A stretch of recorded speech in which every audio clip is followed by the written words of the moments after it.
Let's give it a go. Full throttle. Brake. Yep, that's ABS. I think the look of it is much better than CFMOTO.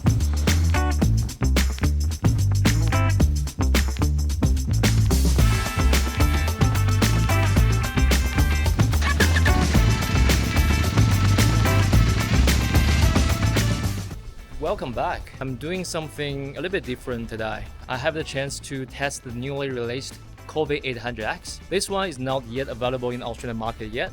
So here I am in China, where they have the bike available for me to do a test ride today. So very excited to test ride the bike. Hopefully this will all be available to the Australian market very soon, maybe next year. All right, let's do it. This market sits on the outskirts of the city. It's basically a massive zone packed with motorcycle shop and dealership, a true one-stop hub for both new and used bikes. I stepped into the KOVE dealership, where most of the floor was dominated by the street bikes and super sports. And I have to say, some of these bikes look strangely familiar to a certain Italian brand. Anyway, I was here for one bike only, the KOVE 800X. Alright, here is the KOVE 800X. Right away, I noticed how light it felt. At just 130 kg fully filled, it's very easy to push around. The tank extends slightly under the seat to help with balance. That low center of gravity also makes pushing it around super easy. Seating felt approachable too. The standard seat is 875mm, same as the CFMOTO 800MTX. But the one I'm riding today had a lower seat option, bringing it down to 825, just like the 450MT. I could flat foot both sides with no effort. Let's hear the exhaust sound.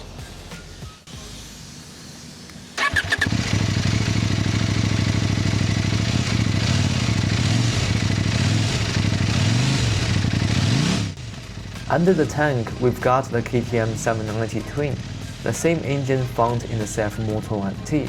It's tuned slightly different here, but still make a 94 horsepower. And with the bike lightweight chassis, it got a fantastic power-to-weight ratio.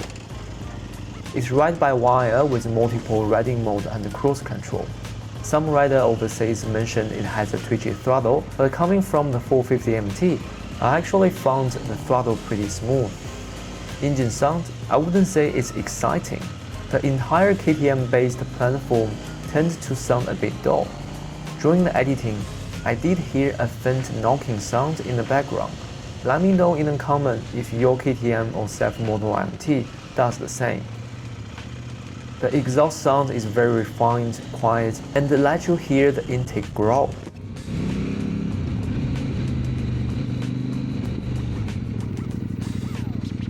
Good braking, very good braking actually.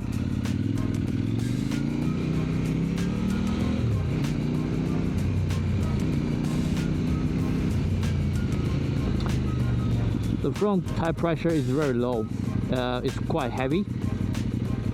So the bike comes with a tire pressure monitor. It coming in handy this time. I circled back to the shop and asked them to add more air. Alright, second time.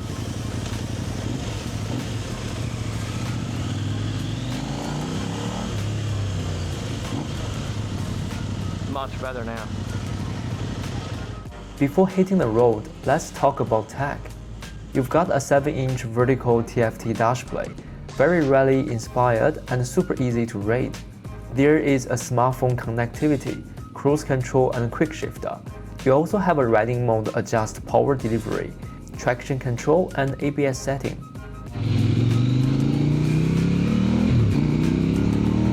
Let's give it a go.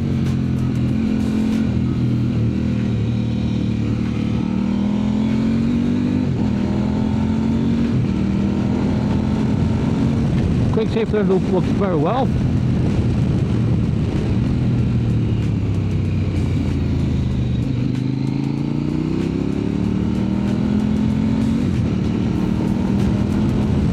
That's very nice. Oh damn, that's very good. Full throttle. brake. Yep, that's ABS. Once you are on the move, this bike really comes alive. It accelerates quickly thanks to the torque-rich engine. The gearbox feels precise and the quickshifter works flawlessly. There's no lag, no clunkiness. To complement the power, there are 4-piston caliper up front, gives plenty of braking power and a good level of feel when braking hard on the road. I've been told the brakes are made by Decals, which is in-house developed by KOVE. Good job on that department.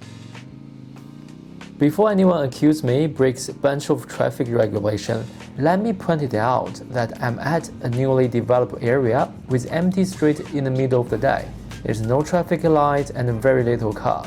It's almost a closed testing road. I wish I can find some like a dirt road I can test, but that's probably a very high ask. Another standout of the bike is the suspension. With a fully adjustable 48mm KYB front fork and the rear shock, it feels well suspended on the standard setting. On the road, there's no aggressive nosedive at the front. The rear shock supports well during rapid acceleration and fully complement when corner in, changing lines or flick the bike left and right. Hear that pop? Adjustable brake lever, non-adjustable clutch lever, cruise control. What else do I have? Oh. Riding mode, heated grip, heated seat. Oh my god, that's pretty good. And what about this? The build quality is decent. Metalworks is clean and polished. Plastic are tightly assembled. Buttons feel well made. It doesn't scream luxury, but absolutely on par with major manufacturers. The narrow tank and slim seat design also help when standing on a pack or maneuver in traffic. Comfort-wise, the low seat could use a bit more padding. It's a bit too firm and thin for long-distance touring. Maybe that something can be easily fixed with aftermarket option. The riding posture feels very natural. Upright back, relaxed arms, knees tucked in nicely. Just what you wanted for an adventure bike. The handlebar has a neutral sweep and height that works for me. The footpegs are fine with removable rubber insert, although they might feel a bit small if you got bigger boots. Full LED, and I do like the headlight. I think the look of it is much better than the CFMOTO. It's a shame the windscreen is non-adjustable. Plastic handguard and very tiny mirror. I do like the shape of tank, very narrow. The bike holds 20-liter fuel, but with a lot of that weight sitting low under the seat, make the bike narrower and easy to grip with your knees. Other standout features including spoke wheels, tubeless tire. The tires on this test bike are road focused, but I'm hoping we'll see a bit more aggressive options when it arrives in Australia. It has fully adjustable suspension with preload, compression and rebound. Steering damper comes as standard. Battery and air filter are very easy to access, both under the panel, accessible with only few bolts removed.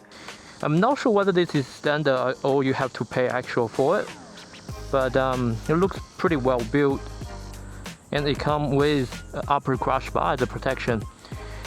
A much better skid plate. Alright, let's back on the road.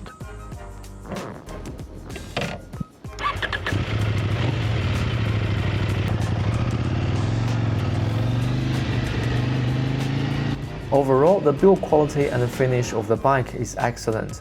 I can't find anything wrong to say. Obviously, reliability is a concern. A new brand like this, there's no track record of their quality control, and only time will tell. So how this bike stack up with the competition? Well, if it launches in Australia with the same spec, it will shake up the middleweight adventure market. It's more powerful than the Tenere 700 and V-Storm 800. It's lighter than any competition in its class. It's also loaded with features like quickshifter, cruise control, and electronic aids. It also comes with a crash protection from the factory and still weighs as the same as my current 450 MT, with almost twice the power. What's not to like? Well, the only mystery left is the price. If they keep it close to the Euro MSRP, we are looking around a 16,000 Australian dollar, similar to the CFMOTO 800 MTX. That will be a game changer. I seriously can't wait to test this on the Australian open road. Thank you for watching, and if you got questions, drop in the comments. And as always, I will see you on the next ride.